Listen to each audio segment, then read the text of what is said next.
Ismael Mario Zambada García.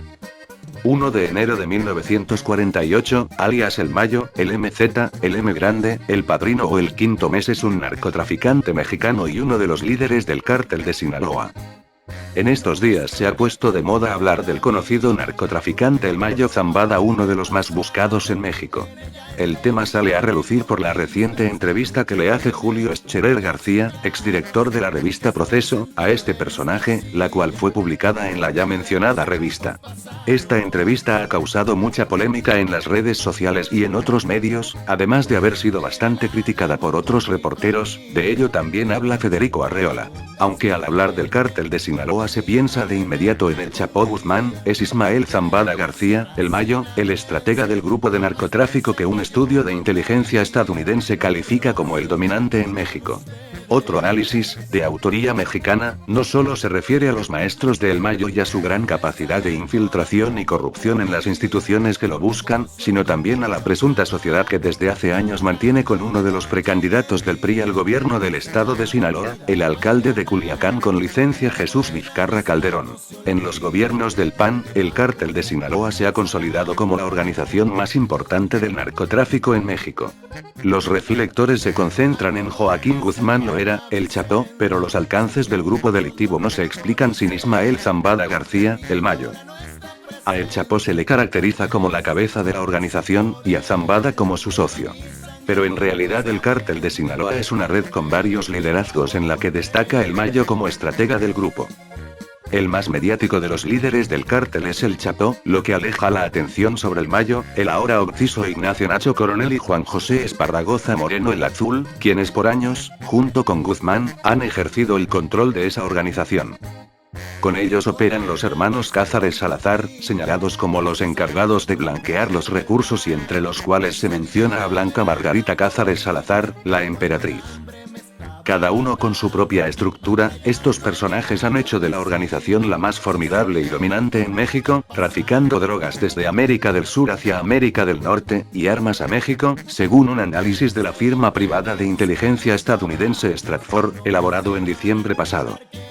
A diferencia de El Chapo, que se ha enfrascado en costosas batallas personales con los Carrillo y los Beltrán, antiguos aliados del cártel, principalmente en Sinaloa y Chihuahua, El Mayo se mantiene como pieza clave en la operación del grupo, por su capacidad de penetración institucional incluido el ejército, sus cuantiosas actividades financieras y su actitud logística para mover droga, dinero y armas.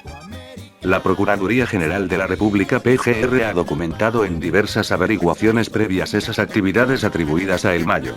La justicia estadounidense también. Desde 2003, está acusado en la Corte Federal para el Distrito de Columbia, en Washington, de conspirar con el fin de importar y distribuir en Estados Unidos 5 kilos o más de cocaína. Junto con él fueron acusados por el Departamento de Justicia estadounidense su hijo Vicente Zambada Niebla, el Niño o el Mayito, y Javier Torres, el JT. Su hijo y su operador ya fueron extraditados a Estados Unidos, en febrero de 2010 y en noviembre de 2006, respectivamente. Como parte de las investigaciones, en 2007 el Departamento del Tesoro de Estados Unidos congeló y confiscó los bienes de su familia. Entre ellos los de Zambada Niebla, de 35 años. De acuerdo con Stratfor, el grupo de El Mayo experimentó un retroceso cuando su hijo fue detenido en la Ciudad de México. Zambada Niebla era clave en el lavado de dinero y en las finanzas de la organización, además de que tuvo un importante rol logístico cuando era necesario.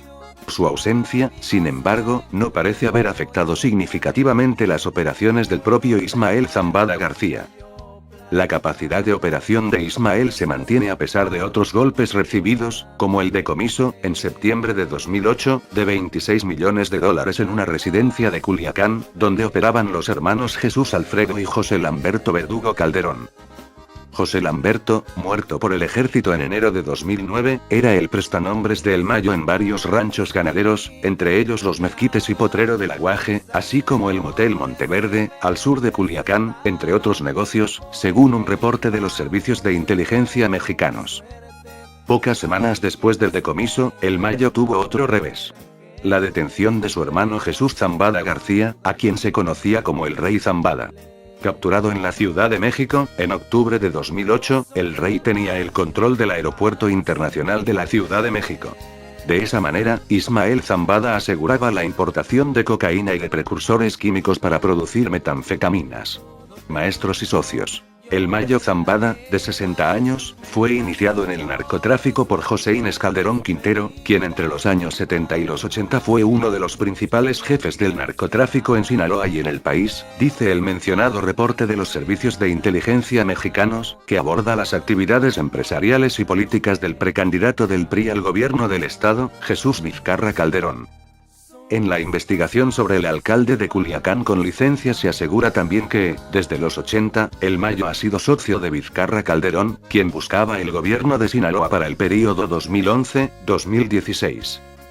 En esa época, Ismael Zambada aprendió a operar en el narcotráfico no solo por las enseñanzas de Calderón Quintero, sino también de narcotraficantes como Rafael Caro Quintero, Baltasar Díaz Vega, Ernesto Fonseca Carrillo Don Neto y Manuel Salcido Uzueta el Cochiloco. Nacido en El Álamo, población del municipio Salvador Alvarado, Zambada García creció después a la sombra de Vicente Carrillo Fuentes, el Señor de los Cielos, muerto en una cirugía plástica en 1997. En 2001, el Mayo fue uno de los que protegió a El Chapo cuando se fugó del penal de máxima seguridad de Puente Grande, en febrero de ese año, a la llegada de Vicente Fox a la presidencia de la República. De su capacidad para corromper autoridades civiles y militares hay dos referentes: la infiltración del Centro de Inteligencia Antinarcóticos CIAN del Ejército, en 2002, y la operación limpieza de la PGR, dada a conocer en noviembre de 2008. No ha sido la de 2002 la única vez en que Zambada ha infiltrado al ejército. En junio de 2009, la PGR informó del arraigo de 9 militares que la secretaria de la Defensa Nacional entregó al Ministerio Público Federal por su presunta relación con el Mayo. En el caso de la operación limpieza, se demostró que el Mayo y los Beltrán Leiva, entonces aliados, penetraron esa institución y la Secretaría de Seguridad Pública SSP. La PGR investigó a 2 hombres cercanos del titular de la SSP, Genaro García Luna, por sus presuntas relaciones con Ismael Zambada. Luis Cárdenas Palomino, brazo derecho de García Luna, y Gerardo Garay Cadena, excomisionado de la entonces Policía Federal Preventiva, hoy Policía Federal. Según las investigaciones, el Mayo pagaba a más de 35 agentes del Ministerio Público Federal entre $350 y $400.000 para que lo mantuvieran informado sobre las acciones de la PGR contra su organización y cualquiera de sus miembros. Los elementos de las dependencias infiltradas acabaron también divididos con las pugnas al interior del cártel, iniciadas en 2004, cuando el Chapo Guzmán ordenó el asesinato de Rodolfo Carrillo Fuentes, y agudizadas en 2008, cuando los hermanos Beltrán Leiva acusaron a Guzmán Loera de haber entregado a su hermano Alfredo, el Mochomo. El Mayo tomó partido por el Chapo y ahora también está metido en la confrontación con las dos familias para expulsarlas de Sinaloa. A pesar de sus funciones de estratega, también cuenta con un fuerte brazo operativo. Sus hombres más conocidos por su capacidad de violencia son el Chino Antrax, el Macho Prieto y el Ondeado. En las canciones de los jefes de sicarios de El Mayo se refieren a Ismael Zambada como el Padrino, Su Majestad el M y la Z. Los hombres de Zambada actúan ahora junto a sicarios del Cártel del Golfo y de la familia michoacana, organizaciones con las que el Chapo y el Mayo se han aliado en su confrontación con los Carrillo Fuentes, los Beltrán Leiva y los Zetas. Reportaje publicado en la edición 1744 de la revista Proceso, actualmente en circulación. Ahora, la entrevista, el link original es este. Una expresión de Julio Scherer García ha quedado grabada con hierro candente, entre muchas otras, en quienes colaboramos con él. Si el diablo me ofrece una entrevista, voy a los infiernos.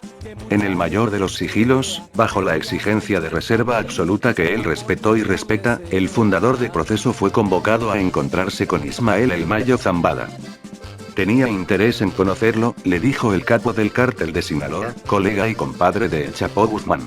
En el encuentro, que terminó en puntos suspensivos, el Mayo Zambada dejó un reto. Me pueden agarrar en cualquier momento o nunca.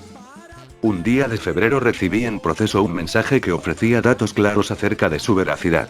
Anunciaba que Ismael Zambada deseaba conversar conmigo. La nota daba cuenta del sitio, la hora y el día en que una persona me conduciría al refugio del capo. No agregaba una palabra. A partir de ese día ya no me soltó el desasosiego. Sin embargo, en momento alguno pensé en un atentado contra mi persona. Me sé vulnerable y así he vivido. No tengo chofer, rechazo la protección y generalmente viajo solo, la suerte siempre de mi lado. La persistente inquietud tenía que ver con el trabajo periodístico. Inevitablemente debería contar las circunstancias y pormenores del viaje, pero no podría dejar indicios que llevaran a los persecutores del capo hasta su guarida. Recrearía tanto como me fuera posible la atmósfera del suceso y su verdad esencial, pero evitaría los datos que pudieran convertirme en un delator. Me hizo bien recordar a Octavio Paz, a quien alguna vez le oí decir, enfático como era: hasta el último latido del corazón, una vida puede rodar para siempre. Una mañana de sol absoluto, mi acompañante y yo abordamos un taxi del que no tuve ni la menor idea del sitio al que nos conduciría. Tras un recorrido breve, subimos a un segundo automóvil, luego a un tercero y finalmente a un cuarto. Caminamos enseguida un rato largo hasta detenernos ante una fachada color claro. Una señora nos abrió la puerta y no tuve manera de mirarla. Tan pronto corrió el cerrojo, desapareció. La casa era de 2 pisos, sólida. Por ahí había 5 cuadros, pájaros deformes en un cielo azuloso. En contraste, las paredes de las 3 recámaras mostraban un frío abandono. En la sala habían sido acomodados sillones y sofás para unas 10 personas y la mesa del comedor preveía 6 comensales. Me asomé a la cocina y abrí el refrigerador, refulgente y vacío. La curiosidad me llevó a buscar algún teléfono y solo advertí aparatos fijos para la comunicación interna. La recámara que me fue asignada tenía al centro una cama estrecha y un muro de 3 cajones polvosos. El colchón, sin sábana que lo cubriera, exhibía la pobreza de un cobertor viejo. Probé el agua de la regadera, fría, y en el lavamanos vi 4 botellas de Bonafont y un jabón usado. Hambrientos, el mensajero y yo salimos a la calle para comer, beber lo que fuera y estirar las piernas. Caminamos sin rumbo hasta una fonda grata, la música a un razonable volumen. Hablamos sin conversar, las frases cortadas sin alusión alguna a Zambada, al narco, la inseguridad, el ejército que patrullaba las zonas periféricas de la ciudad. Volvimos a la casa desolada ya noche. Nos levantaríamos a las 7 de la mañana.